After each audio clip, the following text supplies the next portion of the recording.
welcome all to a Quantum Leap Business Show and to our 11th live workshop for the day. So it's my pleasure to introduce Dave Plunkett. He's going to be delivering a session on practical, profitable partnerships and how you can successfully use collaborations to grow your business. So over to you, Dave. Cool, brilliant. Thanks, Scott, and welcome everyone. Chris, Jackie, don't be a stranger. It'd be lovely if we could see your beautiful faces as well. My name's Dave. Before we get going today, it's going to be a relatively interactive session. I'd like it if you kind of came away with something that you can go and do at the end of it all. So would be great if you've got pen and paper to hand, or iPads or screens, or however you do it. If you want to take notes, fine, but if you want to connect with me, then equally I can kind of send the slides. It might be worth doing the exercises and the notes slightly separately. Scott, are you hanging around? Yep, no, I'll be here. I'll let people in as they come in, so you don't have to worry about them. So if you could keep on the chat, if there's anything, feel free for questions. There'll be time for Q&A at the end, but if you've got questions throughout, if there's anything particularly you want to do, then just shout, and hopefully Scott can pick that up. So do you want me to jump in then, and if someone has a question? Yeah, I'm all good. I want to keep this interactive. So if there's a particular thing that's stopping you kind of doing something as we go through, then please fling that in the chat, and I will do my best to solve that for you at the time. Okay. Looking to keep this to about half an hour, 35 minutes, so that we've got some time for Q&A at the end. And I thought we may as well kind of kick off with what I mean by partnerships, because I remember I put this question out on LinkedIn before, and I got such a varied response from what different people mean by when you hear the word partnership. From very, very kind of formal definitions of business and tax implications through to personal life and anything and everything in between. For me, I'm talking about a relationship, either informal or formal, between two or more businesses for mutual gain. The ones that I'll focus on today will be around lead generation, so partner with people to provide more leads into your business. But the principles that I talk about and the frameworks that I use in my business actually apply for any number of partnerships, whether you're doing that for service provision or credibility or reach or any of the other many reasons why people would partner. So quick heads up on what we'll be covering. So when I looked back on this, when I was doing the bits for this, I wondered what I committed on the event blurb to covering quite a lot today, so it'll be a little bit whistle stop. I obviously wasn't in my most snappiest of content creation modes, because there's quite a mouthful for a couple of those. But we will look at the kind of the first fundamental of who you should be collaborating with, and the why, which is the really important piece. We'll look at how to avoid the number one reasons most partnerships fizzle out. Which I think is a crucial one. There's so many that kind of they're doomed to failure almost from the start because of the way they're set up. And here's the really catchy kind of dessert, is what support to ride your lead generation partners to ensure a healthy flow of leads.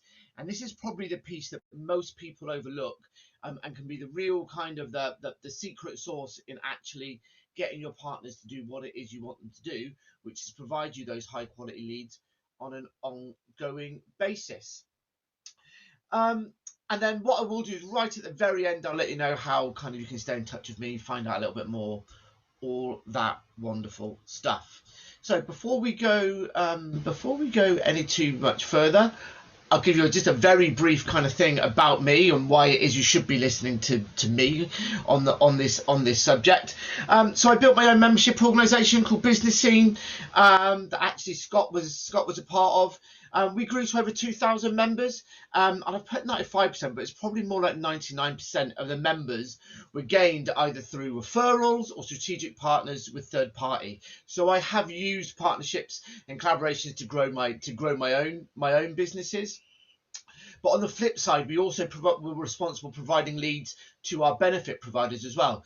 So we were the top benefit partner for Regis, the office space, in 2013. We were Volvo's SME engagement partner for 2 years.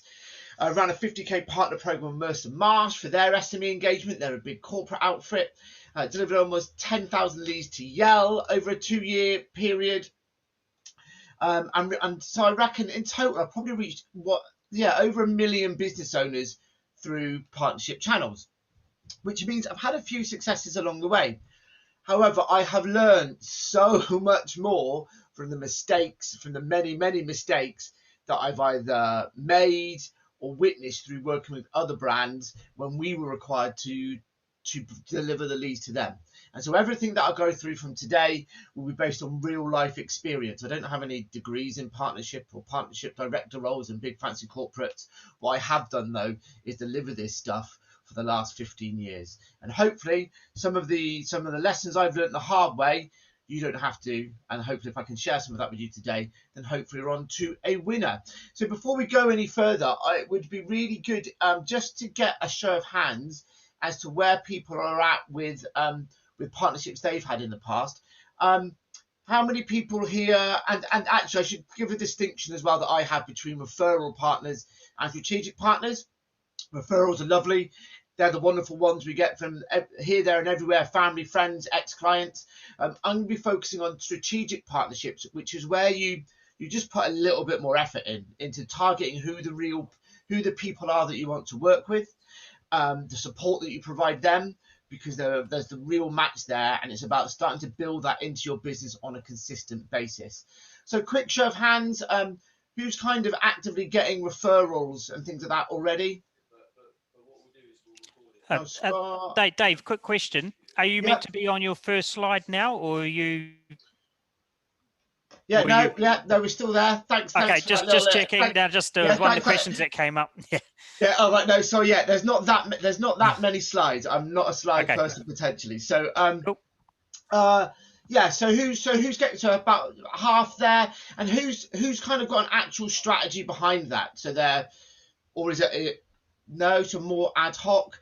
A show of hands for people who have got kind of what I would class as more strategic partners. So people you're working with in a really targeted way to deliver leads on a consistent basis. No, right, okay. So we're starting from scratch. All good. So the first part of this, then, for when you're looking at using partnerships as a lead generation source, is who to partner with. So there's some obvious ones here. The first thing, it has to be the right audience. So who is it that's talking to your target market? Now, it's a lot easier when you know who your target market is within a relatively defined niche. So if you can work with any small business owner, that's great, and I'm sure you can. But if you can target that down a little bit more, it makes it much easier to target a partner who's in that area. And the more defined you can be, the more defined you can be around your partners, which makes that initial conversation so much easier. So the first thing to think about, really obvious one, is who's got the same audience as you and the same target market. And you can come up with a big old list of those. From there, it's who's congruent.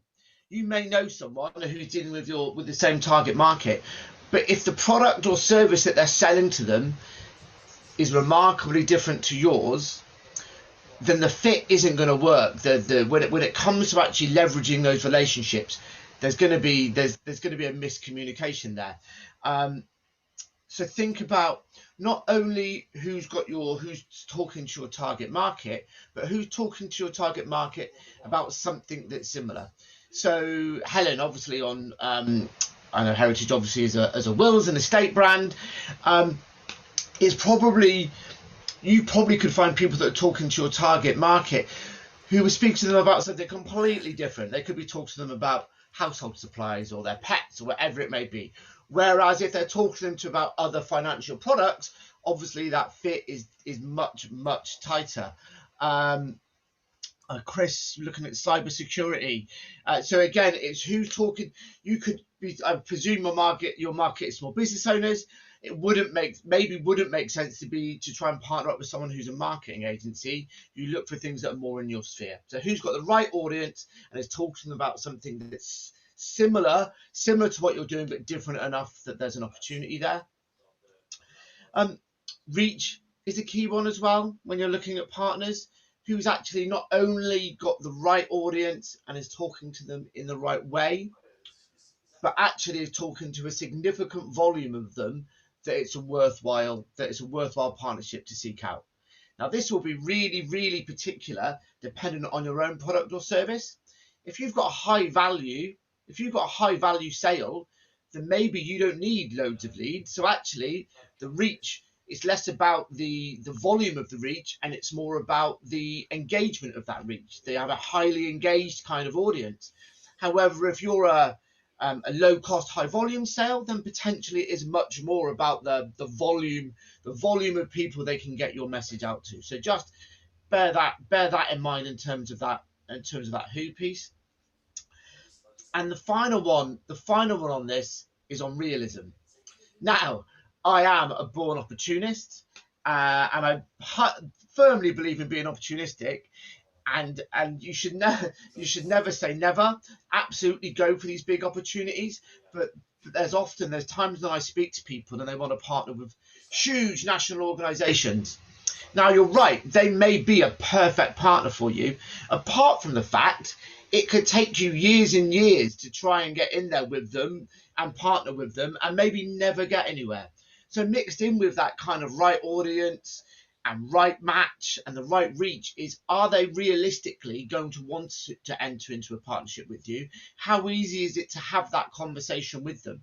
So finding someone that's not necessarily the same size of a business as you or an organization, but someone where there's a realistic prospect of you actually getting in there and starting to work, I would say is a much better bet for you than going straight to the very top who the dream partner is.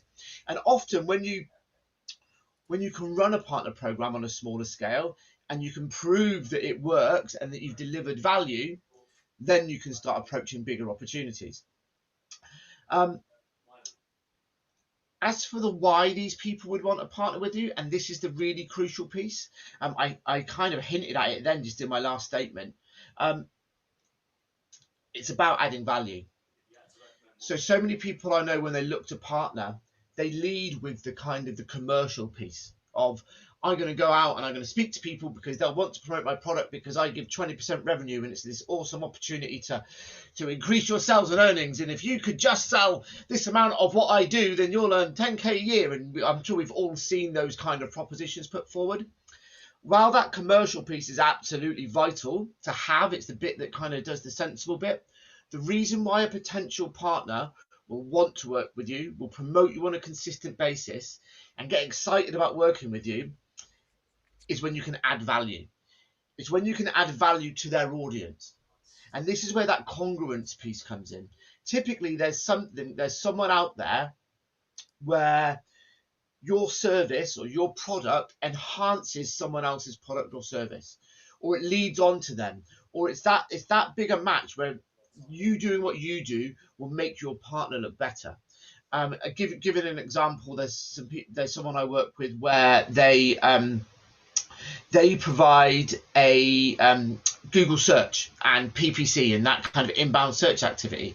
They partner with a telemarketing agency, not because of the volume of leads, but they know that if the leads that they generate for their clients are actually handled in a really good way, well, then the lead conversion is going to be higher, which makes their service look better, which means their clients pump more money into their service. And it's that type of thinking around, where does your product or service nicely fit in a space that adds value to your partner's audience, so that they in turn look great and want to work with you. So I've been talking for 10 minutes or so now, so it's time for me to shut up. And if you could all just take a couple of minutes, scribble down, think about who you know. And I'm gonna a key point I always think in partnerships and collaborations is to start small, low hanging fruit. And so I'm gonna suggest this approach now. think about who you know and have access to, where actually, you know what? They are a congruent service. They are talking to the right amount, to the right people in the right way. There's a nice, easy opportunity there. So just take a couple of minutes, list some out of who you either know or is an obvious fit for your business.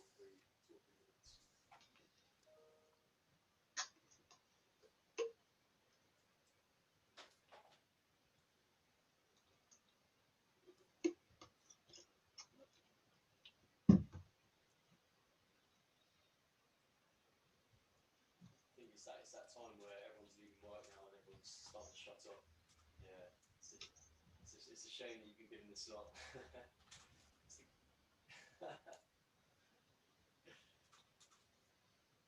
John, are you free in there? Cool. You'll just give us a wave when you're kind of done, people. Yeah, all good. Right, we will. Okay, cool. So I will get people to do some shares at the end, if all right. But we'll do it when we'll do that at the end when there's a slightly formulated piece where people may be able to help each other actually. So once we know who we want to partner with and why they would want to partner with us, the next thing that we need to kind of really think about is how to avoid that partnership fizzling out, which is something that I see happen so many times, and people get really excited and they're going to take over the world, and sometimes, you know what, the partnership and the collaboration that does have so much potential, but it just doesn't, it never really gets off the ground, and it's because expectations haven't been set. It's around planning and expectations, and so often people have this. People assume that the person that they're speaking to has the same end goal as them. They have the same things in mind, and it's really dangerous. It is quite hard to do this sometimes. That planning stage and getting down to a granular level is not my natural forte. I like the exciting bit of when you're starting out a collaboration and you're doing all that kind of big picture stuff and you're getting all excited about where it could lead. However, by taking the time to put the planning and set the expectations in place, it actually gives you the structure to be able to kind of have that freedom and have that fun and know where everyone's on the same place. Now, there's two sides to setting expectations. Number one is that big picture stuff. That's the kind of the fun thing to be doing. Have the conversation about where you could see it leading. It doesn't have to be massively formal. You don't have to put this in a contract or anything like that. But it is good to know that you're both on the same page around where you see this heading. It could be around what you see around revenue expectations. Do you see this as something that you're both going to be drawing money from, or is it a lead passover? What are people's time commitments? How long do you see this collaboration or this partnership running? All these things, they're worth having a conversation about upfront. I said it doesn't have to be set in stone. You don't have to be kind of really tying yourself down, but it's good to know that people are on the same page. Aside from the big picture stuff, and I think this is the detail. Now, I didn't want to put small rather than big because it is the small things that really count, because this is where, in my experience, I've seen friendships tarnished. I've seen a real feeling of resentment from where two people have collaborated together to do something really good, and it's kind of fallen by the wayside because this kind of stuff hasn't been set out. So really down to who's doing what. So if you're jointly collaborating on something, and you might be running a webinar together, or maybe you're just putting out some marketing messages, whatever it may be, literally who is responsible for doing each piece. It could be things like if you're doing something, running a joint event or webinar, or pick things out, who's providing content, who's doing what marketing activity, who's doing which bits of the service, what are people committed to in terms of putting their outreach out there. All this sort of stuff absolutely should be set out and should be formalized. Not necessarily in a long, wordy legal contract, but even if it was just an email or just a one-pager with the look, great to be working together. This is what we've agreed. This is what we're doing. This is what when we're doing it by. I'm providing this. You're doing this. Having those expectations in place, absolutely, in my experience, is crucial to the partnership getting off on the right foot and actually doing what you want it to do, which is delivering you leads in. Once you've got that formalized as well, I would always recommend putting some formal reviews in place.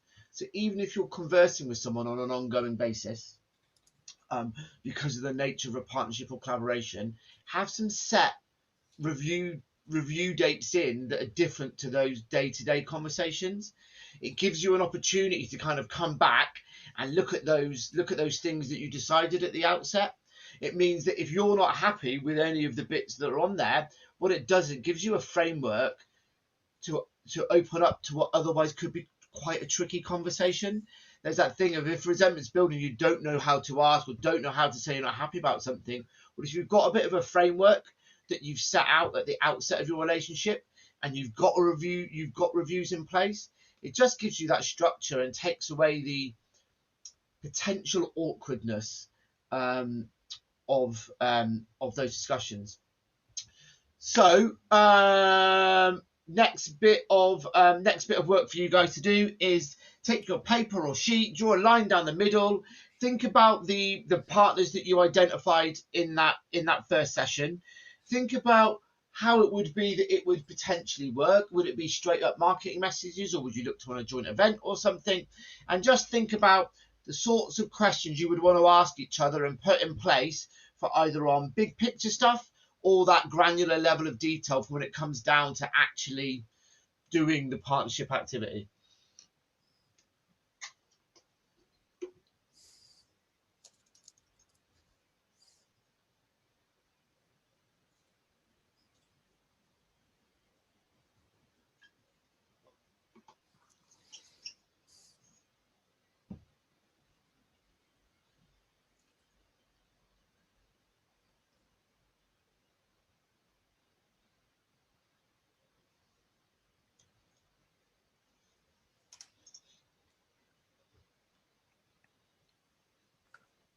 Should have sorted out some interlude music, really, shouldn't I? Some elevator tunes. In fact, I should have got the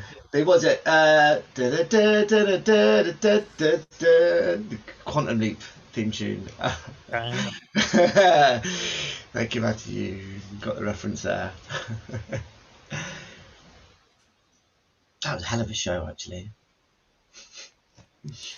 Everyone thinks that your presentation's frozen because you haven't come off this first slide yet. Oh. No. Oh, right. It has then.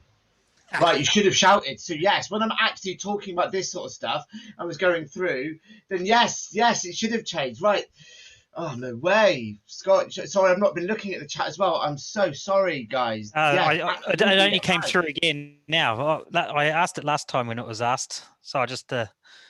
Wow, right, let me stop share and share screen again. Guys, I am so sorry, because yes, absolutely, it should have... Right, are you seeing that? Are you seeing that? Right, then let's go... Oh, right, you know what? I'm not going to go back to the previous one. There was a really nice looking image as well that's got my brand all over it and bulleted out the various reasons why and how. I'm so sorry, people. I should have known that it's got that little green screen around it when it's sharing, isn't it? I'm so sorry. Okay, right. Are we all? I will forward the. If we connect, if you put the details, put a yes in the chat. I'll make sure the slides were sent over. Right. So we know who we want to work with. We know kind of what things we want to make sure are in place when we start working with them. The other thing that we need to the other thing that massively gets overlooked is what to provide them, to make sure that to give them all the things they need to do in order to provide you with these leads. And it gets overlooked so much because essentially there's a very simple answer, and that's that you need to provide them with support. Now, it seems obvious, but so many people I know don't do this, and so many partnerships that I was a part of, and we were the people that were supposed to be providing the leads, we weren't supported right, and so we didn't do what the partner wanted us to do, which was provide them with a load of leads, because we didn't have the tools or resources or materials to be able to do that effectively.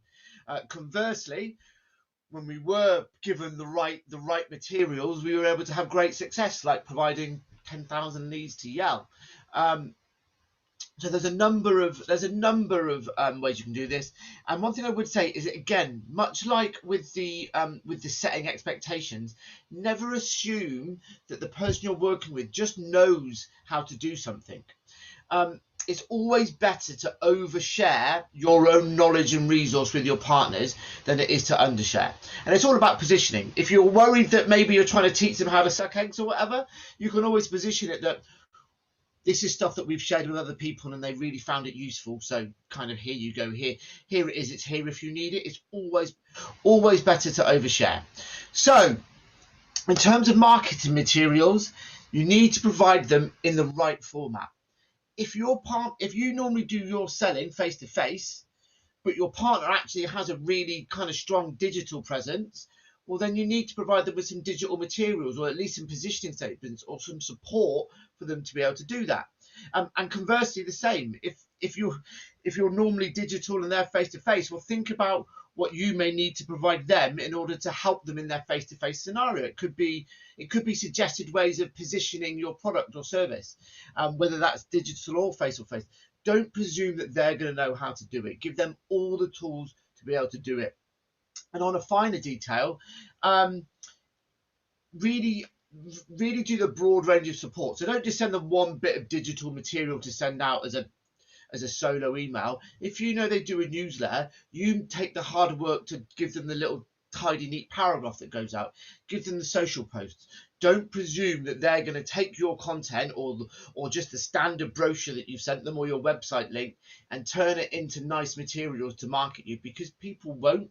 People are we're all very, I don't know about you, I'm sure we're all equally busy at the moment. It's up to you to make it as easy as is humanly possible for your partner to do what you want them to do, which is make introductions for you. So take all of the effort out. The work that you do once means that you can then multiply that across multiple partners.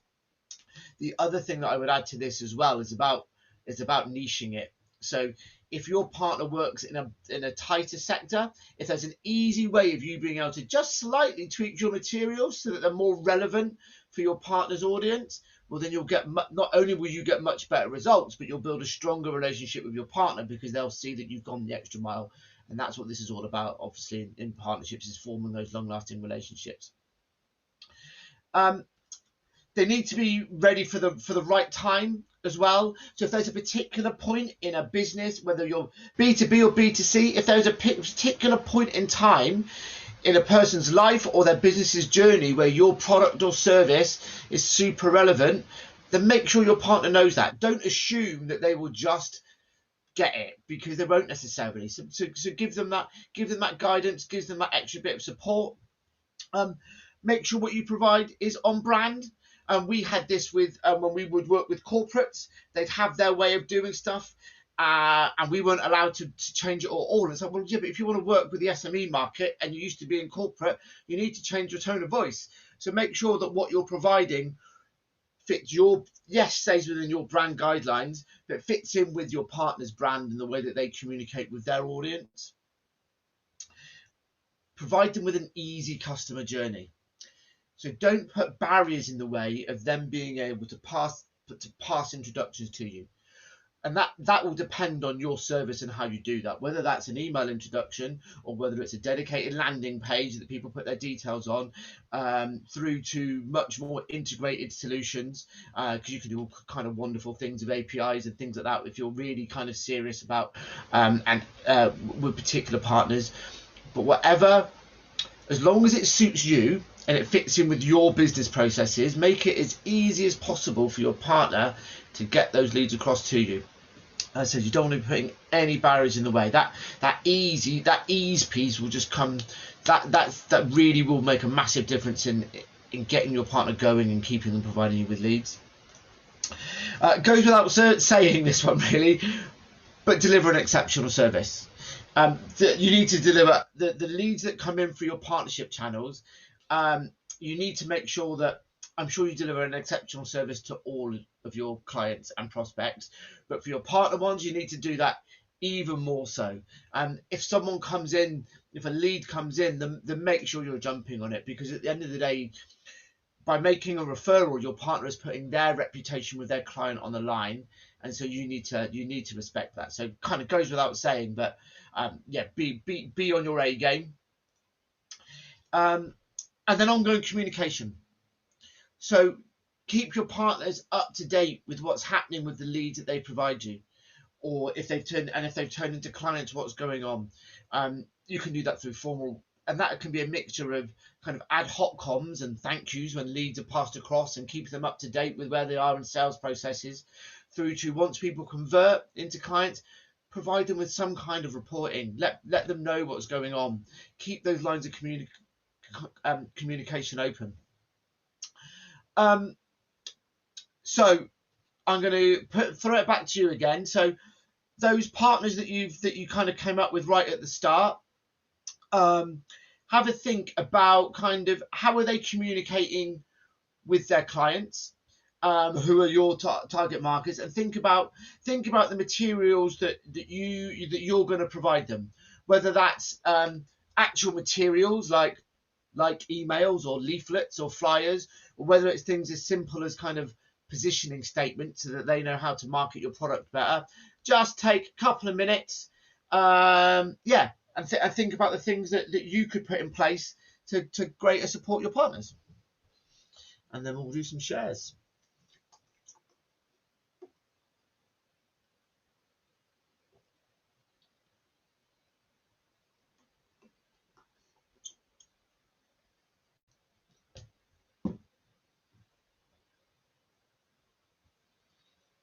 I'm going to give a quick hello to John, who I've not seen in ages and has joined us.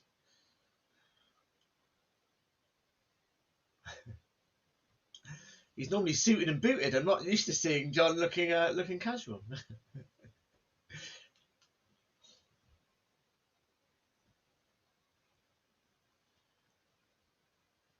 And I've managed to stick to pretty much bang on my timings, which I'm pretty happy about.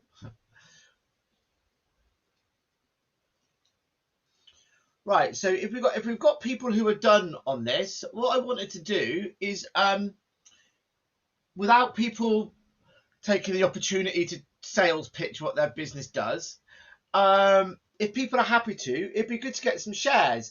So, but I don't want you to lead with I don't want to lead with who you are and what your business is.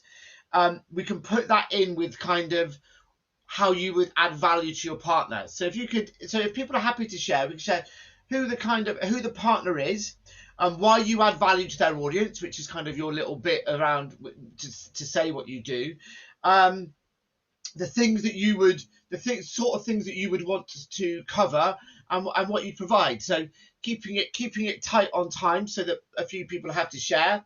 Right, hands up, who's happy to share kind of what they've come up with?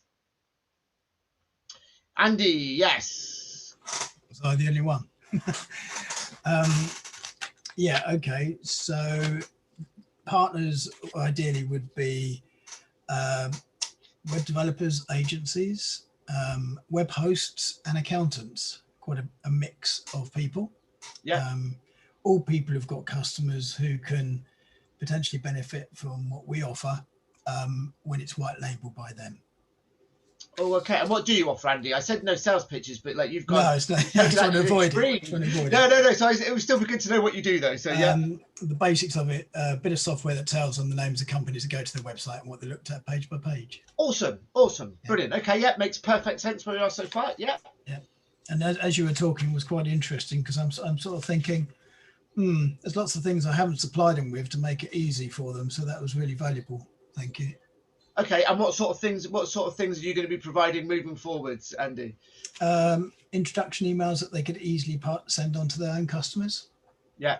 And some nice snazzy materials that are vanilla, i.e. they don't talk about our name because our name doesn't exist to their customers, that they could pass on to them after that or as part of that process. Yeah, I think the type of service and product that you've got, I think that yeah, that material piece will make a huge difference, I think, Andy. Awesome. Thank you for sharing. Anyone else want to share what they've come up with? Go on. Who's going to be brave? I can share if you want. Yeah, go for it, Scott. Yeah, fire away. Well, through Dave yourself, we have formed partnerships before. We look to form partnerships, particularly with businesses that have communities as well, or a network of B2B businesses.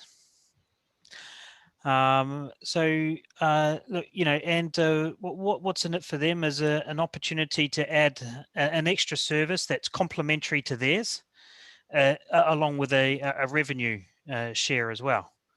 We've made our mistakes as well, down the line with, doing partnerings, and it's usually it's not the people that we've partnered with that's been the problem. It's usually coming down to the implementation of it and getting it right. And like you say, is making sure that you plan that, and things like training them up how to deliver the marketing messages, if that's his, or how to deliver what you're selling.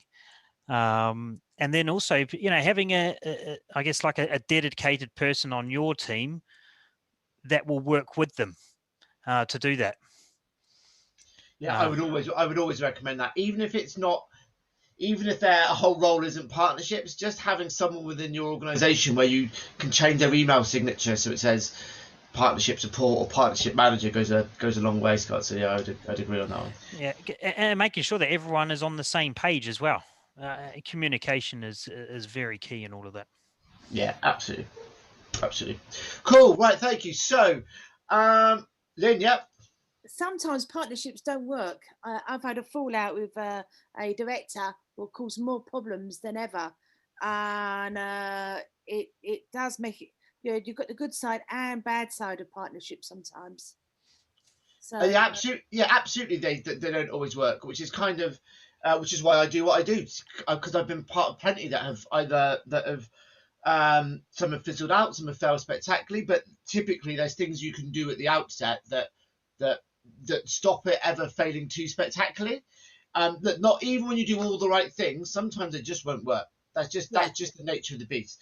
The idea is to make sure that you've targeted the right partners in the first instance, and you've put the foundations in place that if they don't work, it's just one of those things, and you can move on with relationships intact. And I think that's the crucial piece. So it's cool. Right, so thank you for sharing. Thanks everyone for listening. Right, very, very quick little piece from me. If you're interested in this type of stuff, next Wednesday I'm running a little event on picking the perfect partner. So that first 5 minutes we did, there's 20 minutes from me on that, 20 minutes of Q&A, and then a little bit of collaborative networking as well. I will sling the link to that in the chat in a minute if anyone would like to come on board with that. I also if I can find the chat on all my various things. I can't find the chat. I'll find that in a second. You want to stop the screen share? And it might. Yeah, just a sec. Yeah, I'll stick it in the chat in a minute. I also this is what I do in terms of helping people implement their partnerships. It's what I do on a day-to-day basis. I run a group program. I work one-to-one, but I also run a group program which sets out right from who to target, and that real why piece. The materials provide them, the systems and the processing to put in place, the partner communications, and how to actually go out there and get them, all within a nicely neat framework. There's a current group program running at the moment, which means the next one doesn't kick off until September the 22nd. It's a 7-week program with half a day a week for 7 weeks, and then weekly live, and then a one-to-one call with me each week as well to make sure it's really relevant for your business. That's it's a £1,500 early bird rate on that's available to the end of July. If anyone would like to know more about that, or just wants to connect and just keep in touch with what I do, then I'll put these links in the chat in a moment, but connect up with me on LinkedIn and drop me an email if you want to know a little bit more about what I do. You can jump on the Collaboration Junkie website as well.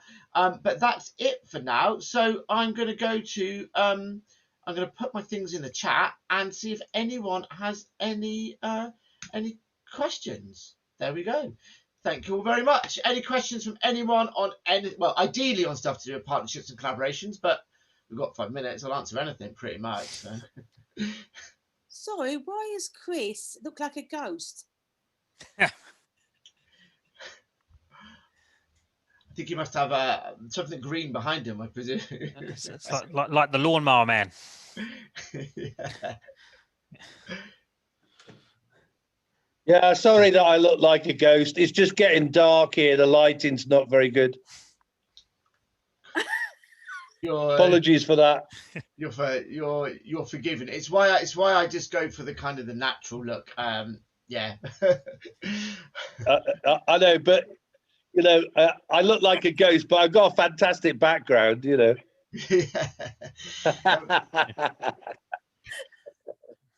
Yeah. No questions. So there you go. Right. If we have no questions, I'll let everyone gain an extra 4 minutes back of their evening. I'm gonna thank you all for participating. I hope you got some value from that. Please do, at the very least, please do connect up on LinkedIn. There's a link in there where you can sign up to a bulletin that I do as well, which is just my general ramblings on things like partnerships and collaboration. So would love to connect with you all. Thank you all very much for coming along and being such a wonderful audience.